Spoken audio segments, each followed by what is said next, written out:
nous voulons te dire merci et te bénir pour la suite de cet enseignement à la gloire et la louange de ton Saint-Nom. Au nom de Jésus. Amen. Donc, ce que Dieu fait quand nous traversons des moments difficiles, c'est donc un questionnement. Il en est de même dans notre vie de chaque jour quand nous sommes dans une situation que nous ayons tort ou raison, surtout lorsqu'il y a des chèques d'accusation sur nous. Nous voulons connaître les avis des gens. On est peut-être en prison, on est en garde à vue, on est à l'hôpital. Nous voulons savoir ce que les gens pensent de ce qui nous est arrivé. Et en ce moment-là, nous avons deux sources d'informations de ceux qui ne nous aiment pas et qui sont contents de nous voir dans cette situation. Et puis, des gens qui sont très proches de nous, que nous connaissons. Mais le plus souvent, quand nous sommes dans ce genre de situation, nous voulons d'abord connaître ce que pensent les gens qui sont proches de nous. C'est ça qui est le plus important. Et c'est ce que d'ailleurs David dit dans l'un de ses psaumes, que je vais lire.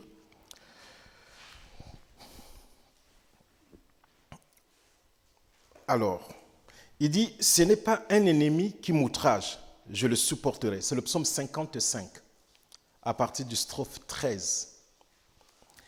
Il dit, ce n'est pas un ennemi qui m'outrage, je le supporterai. Parce que l'ennemi, on sait que c'est notre ennemi. Donc, quel que soit ce que l'ennemi va dire, on ne sera pas surpris. Donc, pour David, si c'est l'ennemi qui l'outrage, il va supporter. Ce n'est pas mon adversaire qui s'élève contre moi, je me cacherai devant lui, quand c'est l'adversaire. Mais c'est toi, le strophe 14, c'est toi que j'estimais mon égal. Toi, mon confident et mon ami. Ensemble, nous vivions dans une douce intimité. Nous allions avec la foule à la maison de Dieu. Que la mort les surprenne. Qu'ils descendent vivants au séjour des morts. Car la méchanceté est dans leur demeure au milieu d'eux. Et moi, je crie à Dieu et l'Éternel me sauvera. Le soir, le matin et à midi, je soupire et je gémis, il entendra ma voix. Le strophe 19, il me délivrera de leur approche et me rendra la paix. J'insiste là-dessus. Car ils sont nombreux contre moi. Dieu entendra et il les humiliera, lui qui de toute éternité est assis sous son trône. Car il n'y a point en eux de changement, ils ne craignent point Dieu.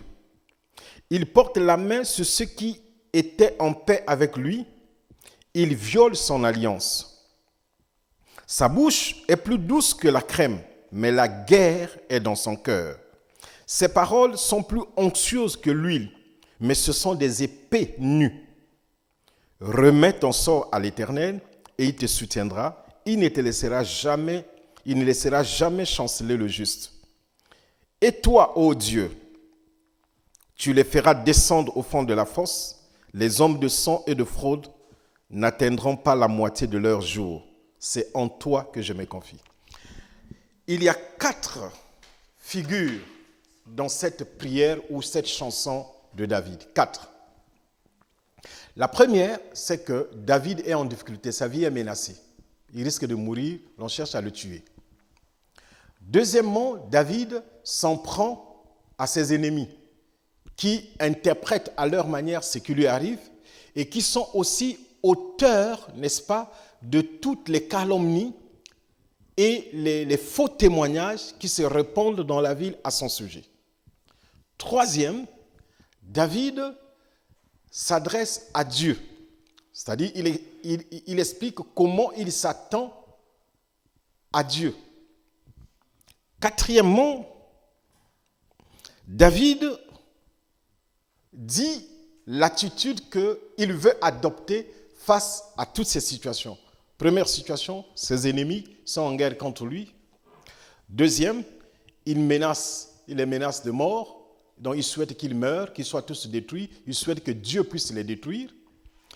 Troisièmement, il parle de paix, que Dieu le sauve en lui rétablissant la paix. Nous verrons cela dans le strophe 19. Il dit, il me délivrera de leur approche et me rendra la paix. Donc David est persuadé que Dieu va lui rendre la paix, malgré la pression, malgré le glaire de ses ennemis. Dieu lui rendra la paix. Mais David s'exhorte lui-même. Il s'exhorte lui-même. Cette fois-ci, c'est au strophe 23. Il dit, remets ton sort à l'Éternel. En fait, il parle à lui-même. Il dit, remets ton sort à l'Éternel et il te soutiendra. Il ne laissera jamais chanceler le juste. Alors, David, qui est fort de ces deux principales choses. La première, il sait que Dieu va le délivrer et va rétablir la paix dans son cœur. Il sait que s'il se confie en Dieu, Dieu va le soutenir, Dieu ne va pas l'abandonner et Dieu ne laisse pas le juste chanceler. Mais pourquoi David s'en prend à ses ennemis alors? Pourquoi souhaite-t-il leur mort? Pourquoi dit-il qu'ils seront tous exterminés?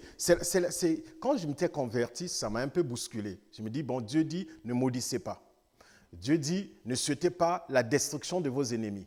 Réjouissez-vous dans les épreuves. Mais comment lui, David, qui est prophète, peut-il, alors qu'il connaît la vérité qu'il a formulée dans le strophe 19 et 23, où il dit que Dieu va le guérir et lui ramener la paix parce qu'il a perdu la paix à cause des injonctions de ses adversaires. Mais il dit ensuite de lui-même, il prêche à son propre âme. Il dit, remets ton sort à l'Éternel. Donc il prophétise contre lui-même ou sur lui-même, disant, remets, donc toi David, donc comme moi Zabatou, j'ai dit, toi Zabatou, remets ton sort à l'Éternel, car l'Éternel te soutiendra et il ne laissera pas chanceler le juste. Fort de toutes ces vérités. Pourquoi il souhaite alors la précipitation? Il insiste dessus, quand vous lisez tous ces strophes, David passe, il y a plus de paroles sévères sur la fin de ses ennemis que sur Dieu. En réfléchissant, j'ai compris deux choses. La première, c'est que David a fait trop attention sur ce que les gens disaient sur lui. Il avait toutes les informations, comme c'est un grand leader, donc les gens certainement lui ramenaient les coupures de journaux, c'est une façon de parler, pour lui dire, bon, là-bas au sud, on a dit ceci, au nord, on a dit cela, à l'est, on a dit ça. Alors, on lui bourrait les oreilles de toutes ces informations négatives sur lui, ça le révolte, bien qu'il ait la vérité de la parole, qu'il lui demande de s'appuyer sur Dieu, parce que Dieu nécessairement exercera un jugement. Alors, et je me suis dit, quand tu traverses les moments difficiles, tu as besoin tout de suite de la réaction de tes meilleurs amis. Qu'est-ce qu'ils pensent? Il suffit que l'un d'eux pense mal, ça peut te détruire. Parce que les ennemis, tu connais leur position. Ceux qui te haïssent, tu n'attends rien de spécial d'eux. Au contraire, si tu les vois, tu vas te cacher. Mais ton ami, tu ne vas pas te cacher. Jusqu'à ce que tu vas découvrir qu'en fait, c'est lui qui en veut à ta vie. Et même quand tu vas découvrir qu'il en veut à ta vie, tu es tellement tétanisé que tu n'as même pas le temps de fuir pour aller te cacher parce que c'est à peine surprenant pour toi. Alors, je me suis dit, lorsque tu traverses tes moments difficiles, c'est toi qui les traverses. Et j'aime bien ce terme de traverser parce qu'on peut vivre les moments difficiles, mais la traversée finit toujours parce que tu dois traverser. Alléluia. Mais la vie aussi finit. Alors donc, quand tu traverses ces moments difficiles, c'est le mot que j'ai emprunté parce que c'est une traversée. Le désert, regardez, quand vous regardez même notre planète Terre, il y a plus d'eau que de désert. Et l'eau, c'est le principe de la vie. Ça veut dire que l'espace que Dieu nous a donné, Dieu l'a plus saturé des éléments fondamentaux à la vie qu'à la perte de la vie. Le désert a des limites. Voyez-vous, quel que soit l'espace que le désert peut gagner, le désert ne peut jamais conquérir la terre parce que le désert va être confronté aux eaux. Amen. Donc le désert, on n'y va pas pour vivre. On y va pour traverser, pour atteindre l'autre côté. Donc n'accepte pas de rester dans le désert. Mais dis-toi qu'après le désert, il y a certainement une ville, une forêt ou bien des eaux. On est ensemble? Alors, n'écoute pas tout de suite ce que les gens disent.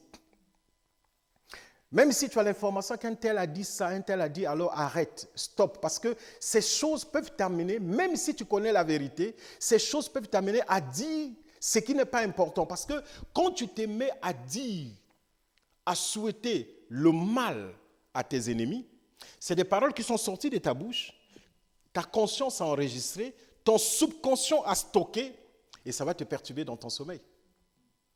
Ça va te perturber dans les réflexes de savoir que partout, personne ne t'aime. Ça va te révolter. Tu vas devenir schizophrène. Tout de suite.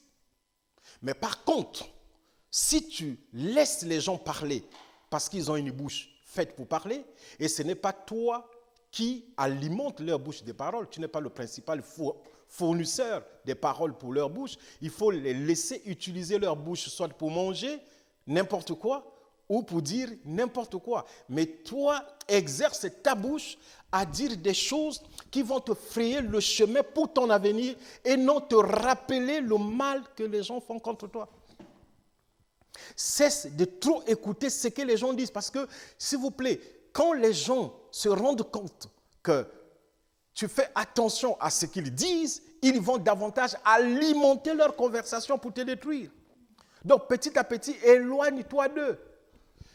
Je vous dis une chose, j'étais dans un bus, lorsque j'ai commencé mon ministère, j'étais très jeune, Dieu opérait de grandes choses dans mon ministère, je peux vous dire, j'ai commencé mon église, au bout de 3 ans, j'avais baptisé 7800 personnes. 7800 personnes, bon, mon église, ça faisait 2000 personnes, je faisais 3 services de 6h à midi, j'avais 2000 personnes bouclées. J'étais à pied, j'étais très jeune, 32 ans. Voyez-vous ? Donc, je parlais à des autorités, des gens du gouvernement, des gens du Sénat qui venaient à mon église prier. Mais ça n'avait rien modifié en moi. J'avais tellement confiance en ça. Quand je voyais ces choses, je pouvais aller dans la maison d'une autorité. Je vois ce que la personne vit. Mais ça me donnait la crainte de Dieu. Je dis, mais ceux-là, avec tous les moyens qu'ils ont, ils vivent comme ça. Ça veut dire que la vie ne se limite pas qu'aux moyens. La vie se limite d'abord à ce que tu as, à ton rêve personnel et en ce que Dieu pense de toi. Parce que si tu crois que la vie, c'est le résultat que tu vois chez les autres, va les fréquenter, tu te rendras compte que des fois, tu vis mieux que eux. Qu'ils sont victimes de leur richesse, ils sont victimes de leur prospérité, ils sont victimes de leur bonheur.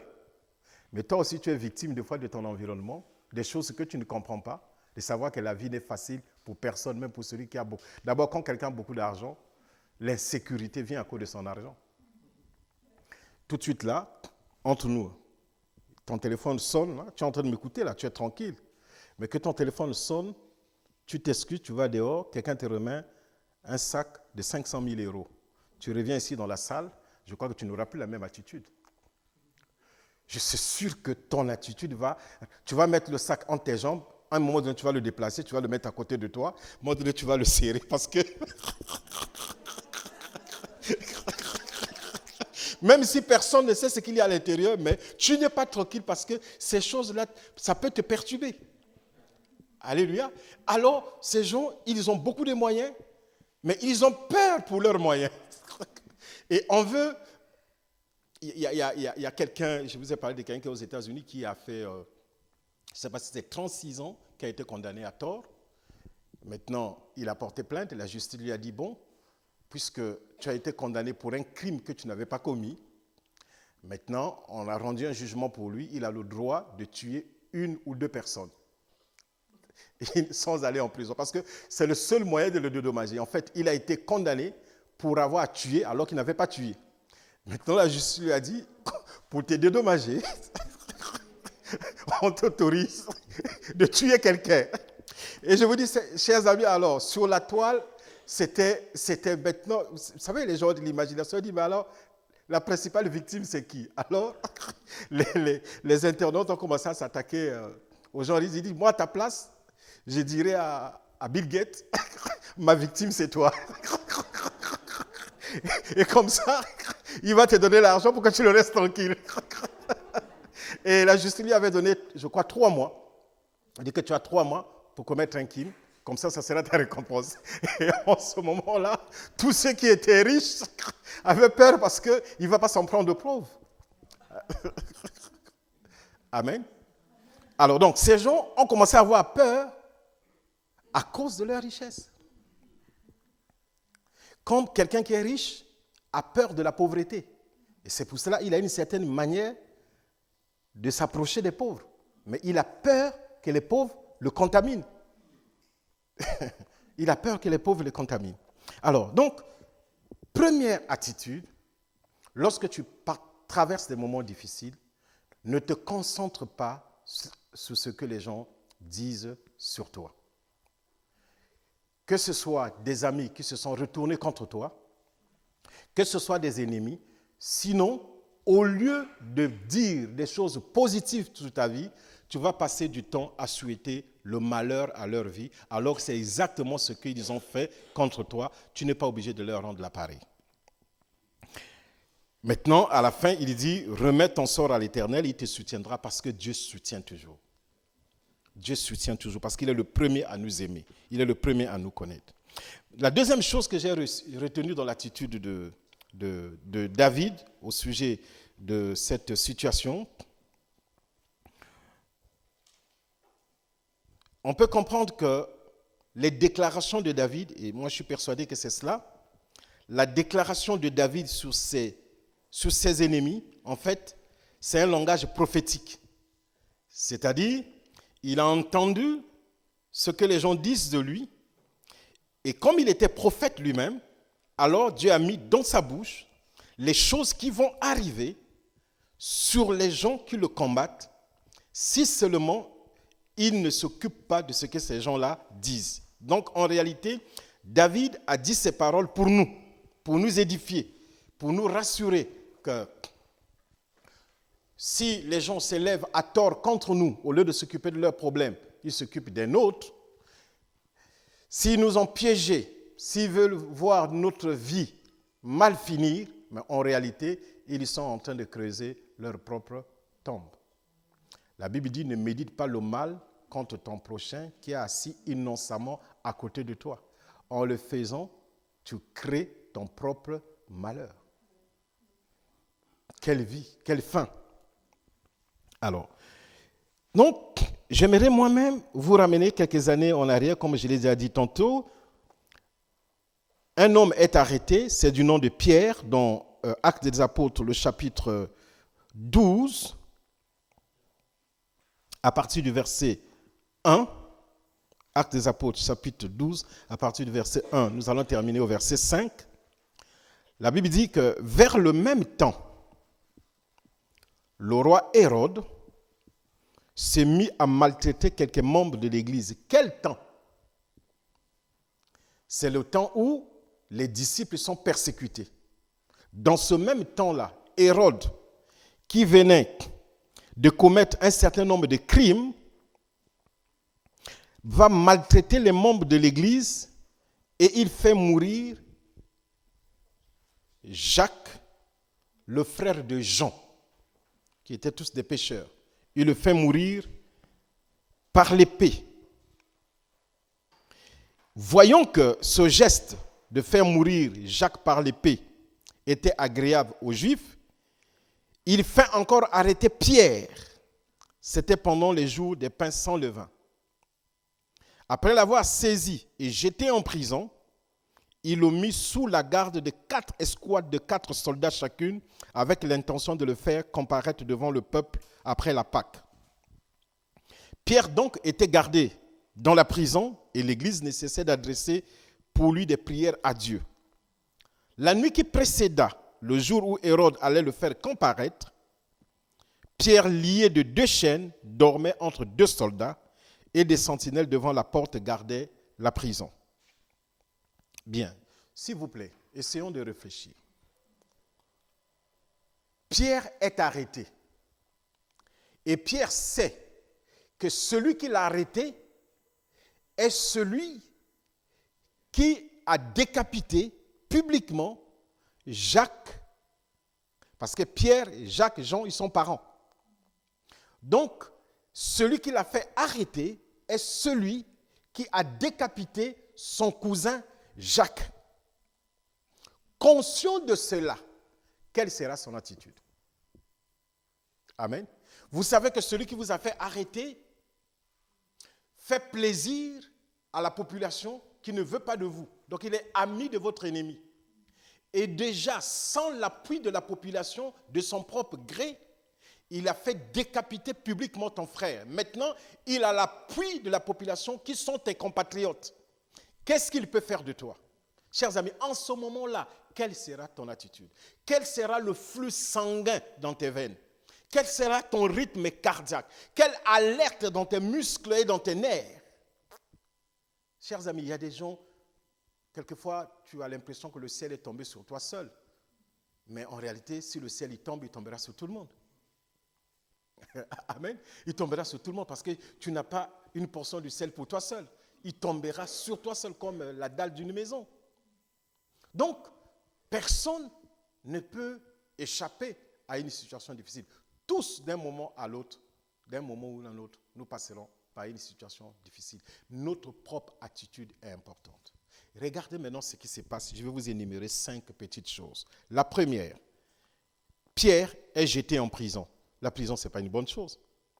Quelle est votre attitude quand vous passez devant une prison, même quand vous n'avez rien fait? Vous n'êtes pas content, hein? Parce que vous savez qu'il y a des gens qui sont pris de liberté. Oui. Deuxièmement, il est surveillé par 16 soldats. Il n'est pas armé. On met sur lui 4 groupes de 4 personnes pour le surveiller. Donc 16 personnes contre lui seul. 16, ça fait quoi? Ça fait 2 fois 7 plus 3. Tout ce groupe pour quelqu'un qui n'est pas armé. Mais il est arrêté à cause de quoi? À cause de sa parole. Troisièmement, il est lié de 2 chaînes. Donc ce n'est pas suffisant. Quelqu'un que vous avez déjà lié de 2 chaînes, mais vous lui mettez 16 soldats, qu'est-ce que vous craignez?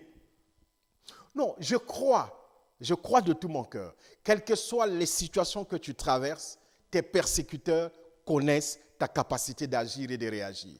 Les gens ne te combattent pas par hasard, ils te combattent parce que tu représentes quelque chose. Sinon, ils ne t'attaqueraient pas. Donc, ils savent qui est Pierre, parce que je ne peux pas comprendre. Pierre, ce n'est pas un militaire, c'est un pêcheur. Pierre est seul. Pierre n'a que le verbe. Mais pourquoi on doit lui mettre 4 escouades de soldats pour le surveiller? Et en plus, on l'attache les mains et les pieds avec 2 chaînes. Et il est dans une cellule. Et la cellule est verrouillée à clé. Et la Bible ajoute que là, dans cette cellule, il y a d'abord 16 soldats. Mais à l'intérieur de la cellule, il est lié, il est enchaîné au milieu de 2 soldats supplémentaires. Ça fait 18. 2 soldats, quelqu'un qui est déjà dans une cellule fermée à clé, les mains et les pieds enchaînés, mais au milieu de 2 soldats. Ça, c'est quel genre de prison? Qu'est-ce que Hérode redoute? Qu'est-ce qu'il craint? Mais il sait, Hérode, qu'il y a quelques mois, l'homme en qui il croit, parce qu'on les appelait les Nazaréens, donc les gens qui croient en Jésus de Nazareth, avant qu'on les appelle chrétiens plus tard. Il sait que cette secte nazaréenne qui vient de Nazareth, parce que le problème c'est quoi? C'est que Nazareth ne représentait rien. Et Nazareth commence à avoir un nom et de la renommée à cause d'un de ses fils qui s'est démarqué dans sa prédication. Vous savez, les préjugés, ça vient de partout. Des fois, on peut haïr quelqu'un simplement parce qu'on considère que c'est quelqu'un de déclassé. Il est sorti d'une université qui n'est pas célèbre comme Harvard ou bien la Sorbonne. On le méprise. Mais des fois, non. Vous pouvez trouver quelqu'un qui est sorti de la petite université là, mais sur le terrain, vous faites des choses incroyables. Quelquefois, c'est l'argent qui est amené à la Sorbonne ou à Harvard. Mais le potentiel que chacun tire là-dedans, non, quelquefois, c'est extraordinaire.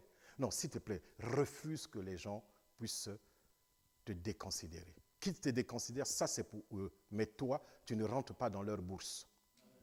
Alléluia. La valeur boursière qu'ils te donnent, ça c'est pour eux. Mais toi, tu restes le produit de Dieu entre ses mains.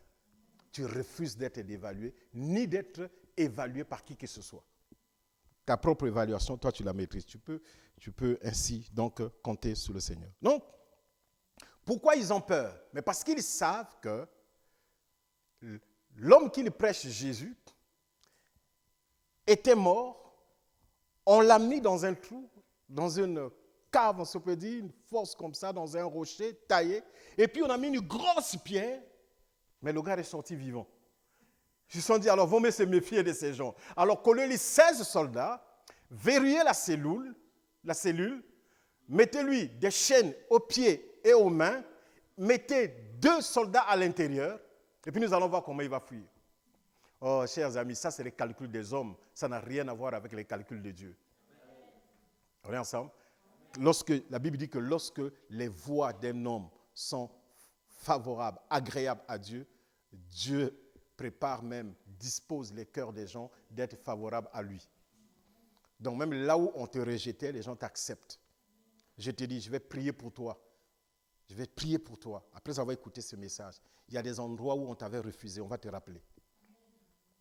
Des choses que j'ai expérimentées dans ma vie. Parce que quelquefois, c'est le diable qui te précède. Il sait que tu vas aller à tel endroit chercher du travail. Tu vas aller à tel endroit demander un crédit. Tu vas aller à tel endroit pour demander un service. Tu vas aller à tel endroit pour demander une faveur. Il te précède, il bloque les portes. Mais Dieu va te précéder cette fois-ci. Il va anticiper, il va enlever ces gens et placer sa volonté dans le cœur des gens et ils vont te faire du bien. Moi-même, j'ai vu des gens me refuser des services. J'étais nouvellement converti. J'ai été mis dehors, je ne savais pas où aller habiter. Je suis allé voir un de mes frères, j'ai dit, bon, est-ce que tu peux m'aider à me payer la maison à un moment donné? Il a dit, non, je n'ai pas d'argent, je ne veux pas.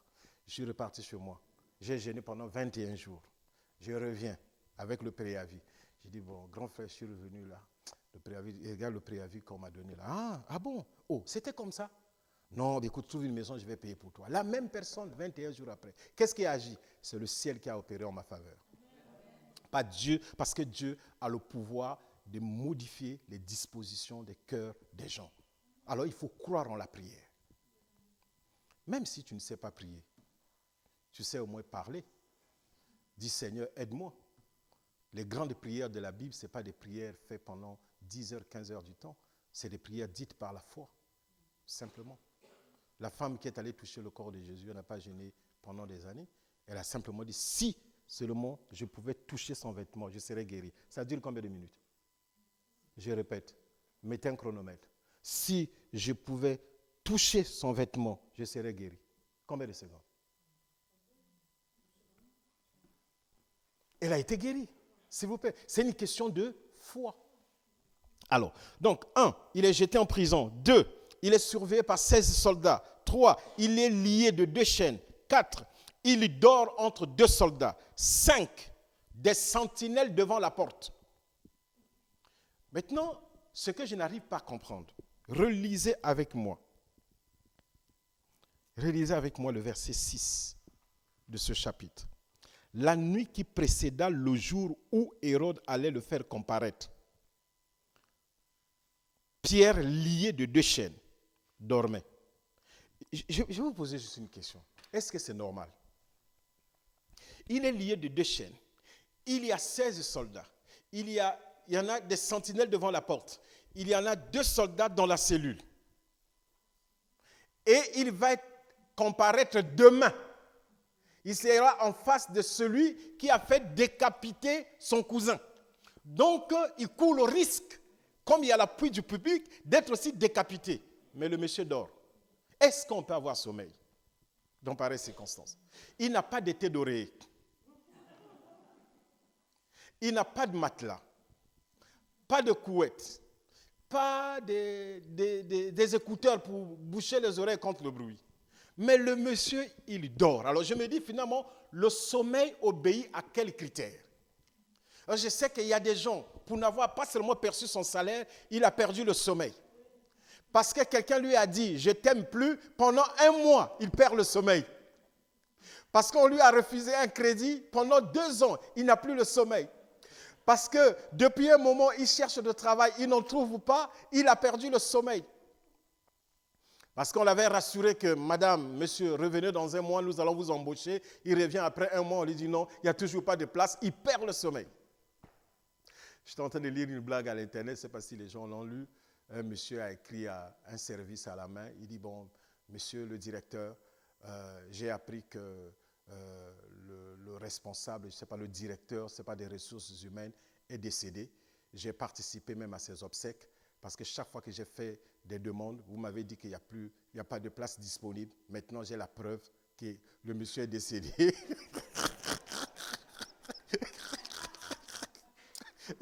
Je vous écris pour dire que je serai là lundi. Je joins à mon dossier le certificat de décès.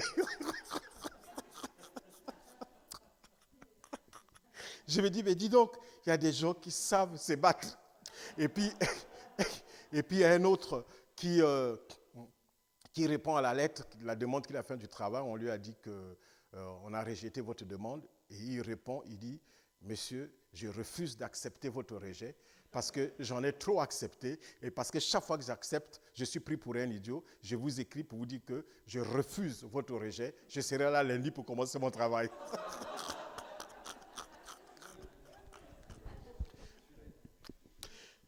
Je crois que le chef, même s'il ne le chasse pas, il va quand même le recevoir. Vous dit, j'ai reçu votre lettre, mais j'ai fait lire à tout le monde. Il va commencer quelque part et puis on verra, certainement. Une autre dame, elle n'arrivait pas à concevoir. Elle est passée par toutes les prières. Et puis un jour, elle se met debout et dit, Dieu, mais pourquoi alors tu m'as donné des seins? Ce n'est pas pour allaiter? Alors, si tu ne veux pas me donner des enfants, enlève ça. Comment Dieu peut enlever ce qu'il a déjà donné? Plus tard, elle a eu des enfants. Tout c'est question de foi. Il y a la grâce de Dieu qui agit, mais la foi devient la plateforme sur laquelle la puissance de Dieu opère et agit.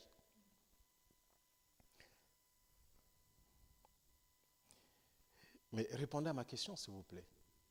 Comment quelqu'un peut-il avoir sommeil dans ces conditions-là? La Bible dit qu'il dormait. Il ne nous a même pas dit qu'est-ce qu'il a rêvé. Mais il dormait. J'ai vu des gens manquer le sommeil parce que son mari ne lui a pas dit que je t'aime. Non, ça fait 1 mois, tu ne m'as pas dit que tu m'aimes, c'est pourquoi j'ai des insomnies. Mais dans ce cas, on va te mettre en prison. Comme ça, tu vas dormir. Peut-être que là-bas, il y a un secret. C'est vrai, peut-être qu'il y a un secret là-bas qui fait dormir les gens. Parce que moi, dans ces conditions, je ne peux pas avoir sommeil. Je sais que demain, je vais être devant Hérode. Ce sont peut-être les dernières heures de ma vie. Je vais les passer à dormir. Non, je vais passer mon temps à penser à mes amis. À maudire tous mes ennemis, comme David l'a fait. Mais ça sera un passe-temps. Je crois de tout mon cœur. Et c'est là où je vais poser le premier fondement. Pierre est en prison, mais il a totalement, entièrement confiance en Dieu. Il dort. S'il te plaît, dors. Est-ce que je peux te demander maintenant de dormir un moment? C'est sûr que ça ne viendra pas parce que tu as envie d'écouter ce que je suis en train de te dire maintenant. Amen. Alors, il est mis en prison, mais il dort. Il y a des situations qui peuvent nous désarmer sans nécessairement tuer notre caractère combatif. Le corps de Pierre était enchaîné, le corps de Pierre était gardé, mais Pierre de l'intérieur était libre. Le Pierre de l'intérieur était libre. Et c'est ce qui faisait sa force. On pouvait enchaîner ses jambes et ses bras, mais ce qui faisait sa force, ce n'était pas les mains. Les mains, les pieds n'étaient que des instruments par lesquels le vrai Pierre s'exprime. Mais le vrai Pierre est immatériel. Le vrai Pierre a une pensée. Le vrai Pierre a une vocation. Le vrai Pierre a un idéal. Le vrai Pierre a un avenir. Le vrai Pierre a un rêve. Et ce rêve-là, on ne peut pas l'emprisonner. Alors il refuse. Mais dans tout cela, ce qui m'étonne, c'est que Dieu ne dit rien à Pierre. Pierre, quand il s'est réveillé, il n'a pas dit que j'ai rêvé. Non. C'est-à-dire que tu passes des moments difficiles, mais silence absolu. Dieu ne dit rien. Pas de rêve, pas de message. Qu'est-ce que Dieu t'a dit? Rien. Tu viens même à une conférence prophétique. Le prophète prophétise, prophétise, prophétise. Quand il arrive devant toi, il dit simplement, sois béni. Et puis tu le regardes. Il dit, sois béni, que le Seigneur soit avec toi. Mais qu'est-ce que le Seigneur dit de mon problème? Non, c'est que le Seigneur a déjà un plan qu'il a mis en exécution. En fait, ce que Dieu veut, ce qu'il fait, la première des choses, c'est que Dieu veut savoir où est-ce que nous sommes avec notre foi. la première des choses que Dieu veut constater, c'est où est-ce que tu es avec ta foi. Voyez-vous, Pierre, par rapport à sa foi, il dormait. Il dit que moi j'ai fait ma part, j'ai prêché, je suis en prison, non pas parce que j'ai volé, parce que j'ai prêché, alors ce qui m'a envoyé prêcher va jouer son rôle. Quand Adam et Ève, sa femme, ont péché, quelle question Dieu a posée? Adam, où es-tu? Alors, il savait qu'Adam avait péché.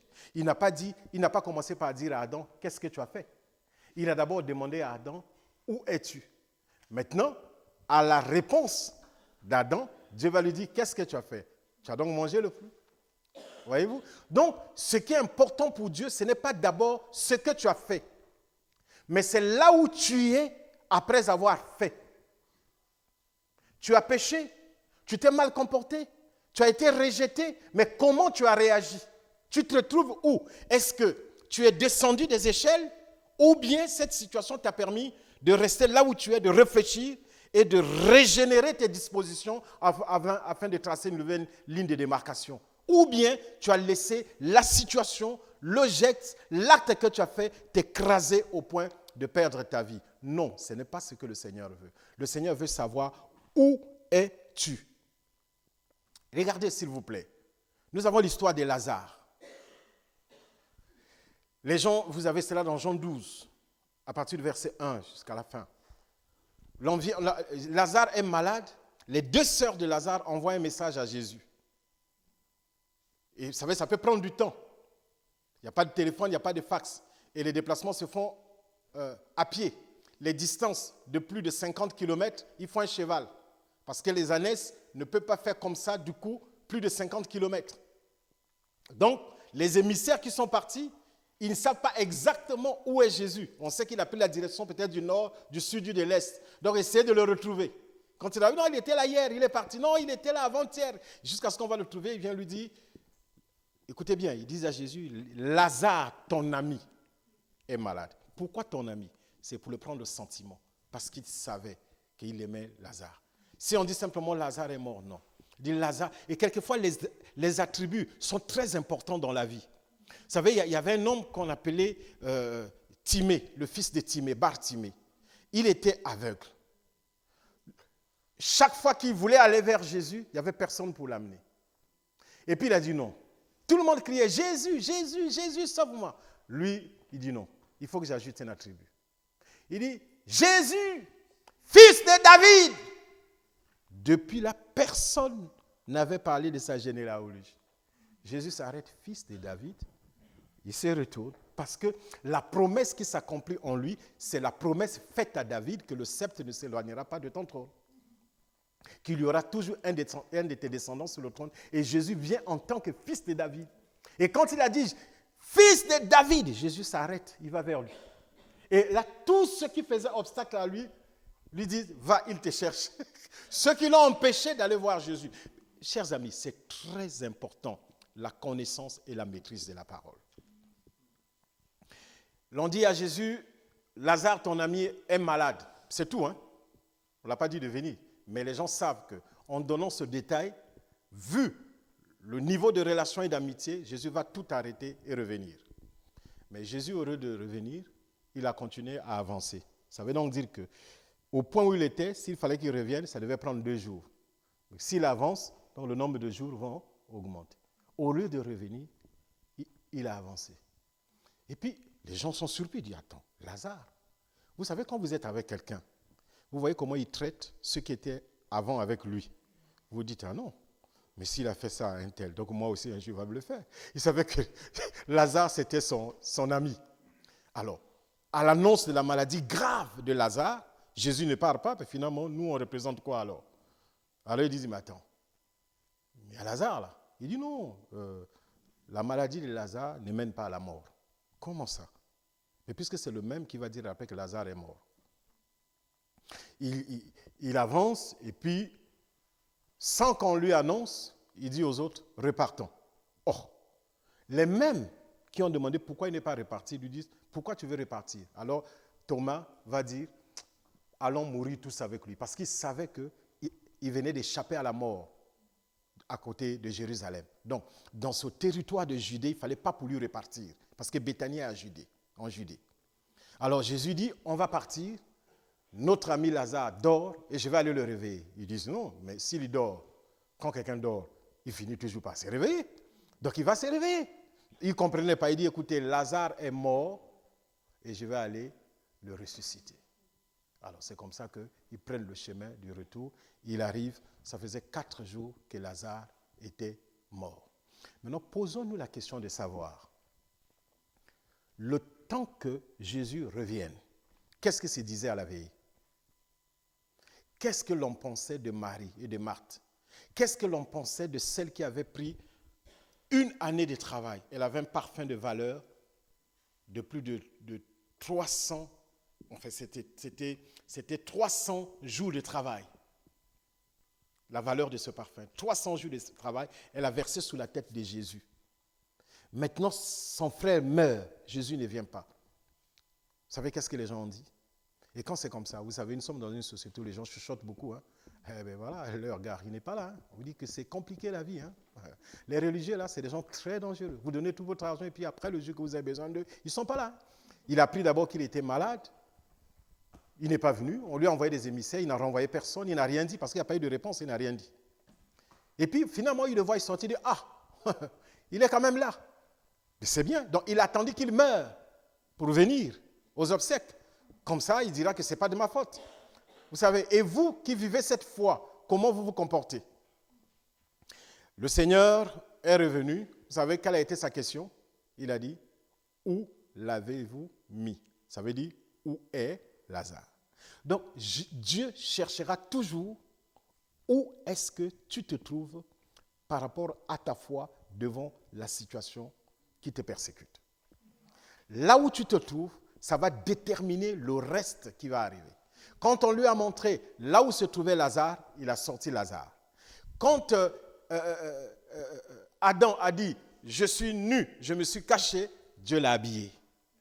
Alléluia. Donc c'est très important que toi-même, tu sois conscient de l'endroit où tu te trouves. Est-ce que tu te trouves dans un état de déchéance totale? Ou bien est-ce que comme Pierre, tu dors tranquille et puis tu dis « Dieu, je te fais confiance, je sais que tu agiras, je sais que tu vas te manifester, je sais que ta puissance va agir. » Si tu es dans ce cas, nous allons prier. Parce que je sais que Dieu n'abandonne jamais les siens. David l'a dit, il ne te délaissera pas. Et il ne laissera pas le juste vivre la faim dans la misère. J'ai dit tout à l'heure que le désert ne peuple pas l'espace terre. Ce sont les eaux. Après les eaux, ce sont les forêts. Le désert vient après. Amen. Donc Dieu se mettra toujours de ton côté. Ce qu'il veut savoir, est-ce que tu gardes toujours ta foi malgré cette situation? Si tu gardes toujours ta foi, tu vas te mettre debout et nous allons prier. Et Dieu va se manifester dans ta vie, il va te faire du bien. Tu vas te mettre debout, nous allons prier. Et ceux qui me suivent à la télévision, qui sont chez eux, vous pouvez vous mettre debout chez vous. Vous pouvez vous mettre debout, levez vos mains, vous pouvez mettre sur vos genoux, pas vous qui êtes là, mais ceux qui sont chez eux. Vous pouvez vous mettre sur vos genoux, vous pouvez lever vos mains et nous allons prier. Les moments difficiles, tu n'es pas le seul à les traverser. Les moments difficiles, nous les traversons tous. Des maladies qui sont là, qui se sont installées et qui ont pris comme ça un temps de règne dans nos vies. Des situations qui ne veulent pas nous quitter, comme de la colle qui a été totalement séchée, qui ne veut pas nous quitter. Et ce soir, je vais prier pour que Dieu apporte la libération. Mais avant cela, j'aimerais que vous priez avec moi. Dites après moi, Seigneur Jésus. Pierre,